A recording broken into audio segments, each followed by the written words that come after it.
এইগৰাকী প্ৰাক্তন মন্ত্ৰী ৱাজেদ আলী চৌধুৰী 2026 চনত কি হ'ব? প্ৰথমে বিধায়ক, দ্বিতীয়তে মন্ত্ৰী, তৃতীয়তে গৃহ নিৰ্মাণ বৰ্ডৰ অধ্যক্ষ। দক্ষিণ শালমৰা জনতাৰ বাবে কি কৰিলে এগৰাকী ৱাজেদ আলী চৌধুৰীয়ে? বিভিন্ন প্ৰতিশ্ৰুতি দি চৰ অঞ্চলৰ ভোটাৰ ৰাইজক মিছা প্ৰতিশ্ৰুতি দি ৰাজভোগ খাই দৰিদ্ৰ লোকক কংগাল কৰিলে এইগৰাকী ৱাজেদ আলী চৌধুৰীয়ে।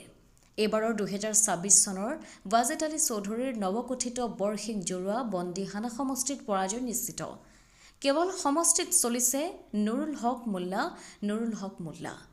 অন্যহাতে এগৰাকী যুৱ নেতা কংগ্ৰেছ ৰাজ্যিক সাধাৰণ সম্পাদক অমৃত বাদশ্বাহ কংগ্ৰেছৰ টিকট পোৱা এক প্ৰকাৰ নিশ্চিত হৈ পৰিছে। ইতিমধ্যে দুগৰাকী নেতাই যদি দলীয় প্ৰাৰ্থিত্ব লাভ কৰে জিকাটো নিশ্চিত বুলিও জানিব পৰা গৈছে। গৌৰীপুৰৰ পৰা চাহাবুদ্দিন মোল্লাৰ ৰিপৰ্ট, অমৃত নিউজ 24/7।